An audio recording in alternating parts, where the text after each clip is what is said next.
Namahagi ng tilapia fingerlings ang provincial government ng Maguindanao del Sur, katuwang ang Bureau of Fisheries and Aquatic Resources Region 12 sa mga mangingisda sa bayan ng Dato Angal Midtimbang.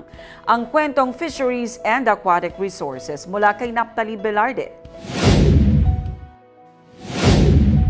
Bilang suporta sa kabuhayan ng mga mangingisda sa probinsya, nagtulungan ng provincial government ng Maguindanao del Sur, katuwang ang Bureau of Fisheries and Aquatic Resources Region 12 sa pamamahagi ng tilapia fingerlings sa mga mangingisda sa bayan ng Dato Angal Midtimbang. Ang inisyatibang ito ay upang suportahan ang kabuhayan ng mga residente, paramihin ang tilapia production at ipalaganap ang sustainable aquaculture practices.